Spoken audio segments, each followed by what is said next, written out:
Mr. President. Republican leader. Mr. President, there was a time when Democrats opposed government shutdowns. And not just opposed. Democrats were critical of holding government funding hostage to political demands. Our Democrat colleague from Michigan said that funding the government is, quote, Congress's most basic responsibility, end quote. The senior senator from Massachusetts, a leading Democrat, said, and I quote, the least we can do, the bare minimum that we can do, would be to pass a continuing resolution to keep the doors open and the lights on, end quote. And the Democrat leader, just last year, described, and I quote, the chaos and pain and needless heartache, end quote, that a shutdown brings to American families. So what's changed? Why are Democrats in 2025 suddenly comfortable shutting down the government and subjecting Americans to all that chaos, pain, and heartache that the Democrat leader described? Why did Democrats instigate the longest full government shutdown in history? Well, they'd like you to believe that it's about health care. It's not. Republicans have been perfectly clear that we're willing to have a discussion about health care, just not while government funding is being held hostage and all the federal employees that come with that. So if this were really about health care, Democrats would be voting in favor of the clean CR as the quickest way to reopen the government and start the discussions. But that's not where we are. And that's because what's really driving Democrats isn't health care. It's not a desire for negotiations.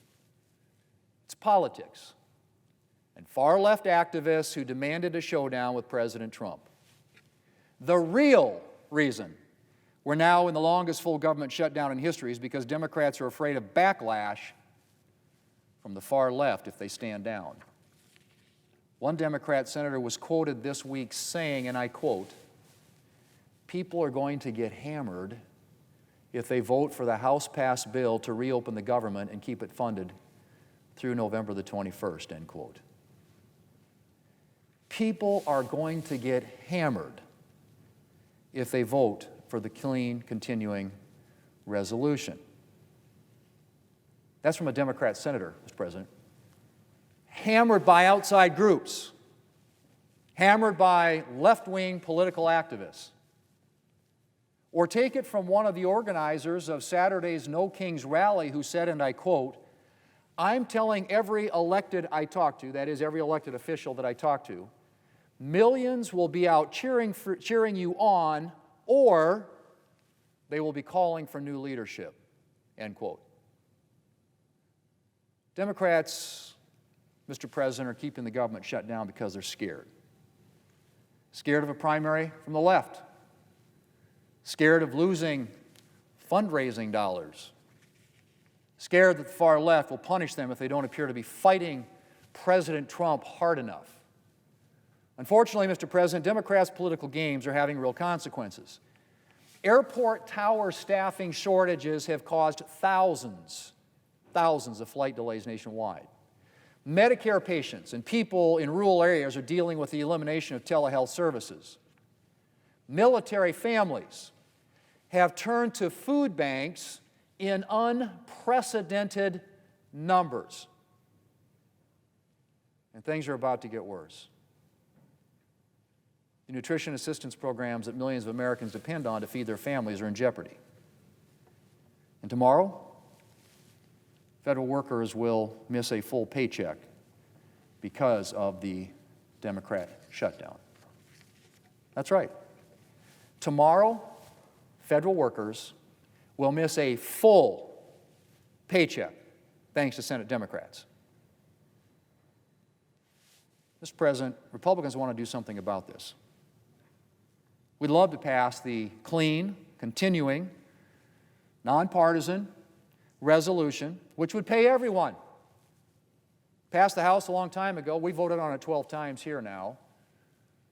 They continue to, with the exception, 3 exceptions, to block vote against it.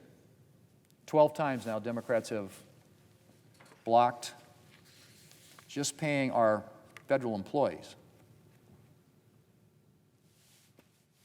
And Mr. President, It's federal employees all throughout the federal workforce, which literally is millions of Americans. But it's people right here. People in this chamber, people in this building had to stay here night before last, all night, to listen to some Democrats drone on. One Democrat senator read the same poem 4 times. They were here all night not getting paid. 335, exactly, federal employees in this building had to stay here all night, work through the night and into the next day, so they could make some campaign political speech or point in the middle of the night that nobody's listening to, obviously, which is why I guess you read the same poem 4 times, four different times, reading from books, while the people sitting here doing the work aren't getting paid. And so today, Mr. President, we're going to have a vote on Senator Ron Johnson's bill that will guarantee pay for federal employees who are working through the shutdown. The 335 people who had to be here night before last to listen to that. They would finally get paid. It's also people like air traffic controllers, TSA agents, park rangers, federal law enforcement, ICE, Border Patrol, people putting their lives at risk to keep Americans safe. So we'll see what Democrats do. Do they think that people that are working ought to get paid? Well, to date, Democrats have rejected every opportunity they've been given to put the American people ahead of their far-left base. As I said, they've rejected a clean CR now 12 times. A CR, a continuing resolution that would fund the government until November the 21st to give us time to finish the appropriations process. A clean CR, a nonpartisan CR, a CR that has no partisan riders, no policy gimmicks that came over from the House, just clean, just fund the government, straight up, sitting right here at the desk of the United States Senate. 5 Democrats could help us pass it today. We could send it to the President, he would sign it into law, the government opens up, and all the people here and across our federal government would get paid. Last week, the Democrats blocked the bipartisan defense appropriations bill that would have paid our troops. Came out of the Senate Appropriations Committee by a vote of 26-3. Very bipartisan on the floor. Should have been. Usually is. Usually gets 80-plus votes on the floor of the Senate. But they blocked it. Would have paid our troops, defense appropriations bill. So today, we're going to have another opportunity to show whether they stand on the side of hardworking Americans or remain beholden to their far-left base. Now, Mr. President, we've heard Democrats this week criticize Senator Johnson's bill because it would provide pay only to workers who continue to work through the shutdown. They say they want everybody to get paid. I've got great news for them. The clean, continuing resolution sitting at the desk would pay everybody. Everybody. We just need 5 more Democrats to support it. 5 more gets us to 60. Takes a supermajority in the Senate. Democrats are the only thing standing in the way of the outcome that they say they want, which is for everybody to get paid. So, Mr. President, the clean, nonpartisan, continuing resolution sits right there at the desk. President Trump is ready to sign it. The shutdown could be over in a matter of hours if just 5 Democrats would agree. But, unfortunately, the shadow of Democrats' far-left base continues to stand in the way. And you don't have to take it from me. As one source familiar with Democrats' thinking told The Hill this week, and I quote, "We would have enough votes to reopen the government if people were not terrified of getting the guillotine," end quote. We would have enough votes to reopen the government if Democrats were not terrified of getting the guillotine. Mr. President, we just need 5 more Democrats to show some courage. This was a statement made yesterday by a Democrat House member. And sometimes people around here say the quiet part out loud. Sometimes it's just kind of subconsciously. And this is what she said. She's a member of the Democrat leadership in the House of Representatives. Of course, there will be families that are going to suffer, but is one of the few leveraged times we have, end quote. Boy, just take that in. Take that in. Of course, there will be families that are going to suffer. But we don't want to give up our leverage. Leverage for what? Leverage for what? Mr. President, we need 5 Democrats to show a little courage. Reopen the government, and let's get to work. Mr. President, I yield the floor.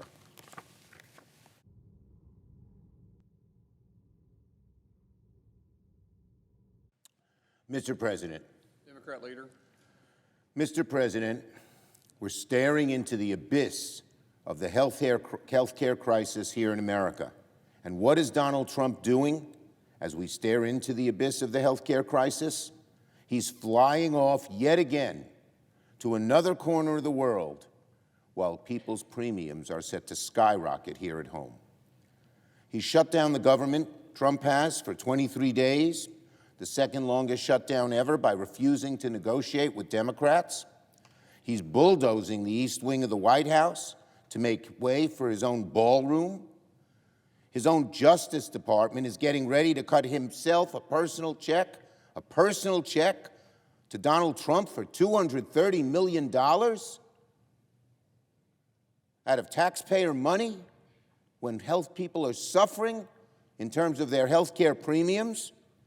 And then he caught trying to push a nominee with proud Nazi and racist views. And again, we're in the middle of a health care crisis that will decimate tens of millions of Americans. But Donald Trump doesn't seem to want to touch the topic with a 10-foot pole, and has decided to fly off to another country yet again without negotiating with Democrats. Leader Jeffries and I asked him to sit down and talk with us. We said, we need to talk. He refused. Donald Trump would literally rather fly to another country than meet with Democrats to negotiate on health care, because he knows the American people are on one side of the issue and his base, his right-wing MAGA base, is on the other.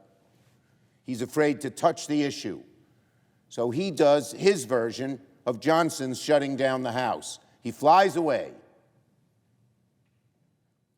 It's hard to fathom someone more out of touch and oblivious to our nation's struggles than the current president. Let's take the ballroom, for instance.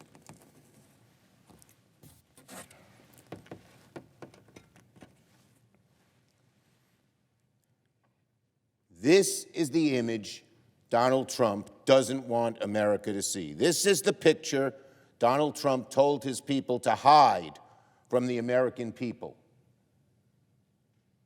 And do you know what the picture represents? It's not just the desecration of the White House. It shows that Donald Trump is not focused on fixing health care, but rather on vanity projects like this one that don't do anything to benefit the American people. They only benefit Trump and his ego. Donald Trump is telling the American people, no Medicaid for you. The ballroom for me. Americans are appalled at these images. A YouGov poll this week found that 50% of Americans oppose this ballroom project, only 33% in support. To Americans, the image of Donald Trump adding a wrecking ball to the White House is a symbol for what he is doing to the whole country. Yes, this image Americans are seeing, and they don't like it. They don't like it. I asked my Republican colleagues, where are you? But frankly, the East Wing teardown is not the only thing Donald Trump is focused on instead of fixing health care. He is also using the presidency to enrich himself. This week we learned that Trump is pushing his own DOJ to write him a $230 million check because his feelings got hurt after being investigated for criminal wrongdoing. While Americans are agonizing over health care, Donald Trump is using the presidency to reach into the taxpayers' till and put money in his own pocket. Imagine the gall of this president who tells the American people, no health care for you, but you pay me an additional $230 million. Again, I ask my Republican colleagues, where are you? And again, I don't expect Republicans to oppose Donald Trump very often, but they should be outraged by the way he's pillaging the DOJ to enrich himself. And finally, Americans are all getting awfully fed up with the Trump administration's incompetence, corruption, and chaos. And the data shows it. A few days ago, a Gallup poll showed movement you rarely see among the electorate in a short amount of time. Democrats' party ID is now 7 points higher since the start of the year. 7 points higher. It was even with Republicans. Are you a Democrat or Republican? When Trump took office, it's now +7 Democrat. You rarely see that kind of movement for that kind of number so quickly. It should be an immediate red light warning to my Republican colleagues. To quote the pollster Harry Enton, who works for CNN, I was shocked to see how Democrats have gained on party ID per Gallup. Democrats lead by 7 points versus a tie at the start of the year. Looks a lot more like the 2018 cycle than 2022. Indeed, Democrats have gained House seats in all midterms since 1990, when party ID looks like what Gallup has. That's Harry Enton, not me. But you don't need a political genius to understand why these numbers are moving. People see what Donald Trump is making. People see that Donald Trump is making their lives worse on costs, on health care, and on their financial security. We spend so much time here in Washington focused on the day-to-day back and forth.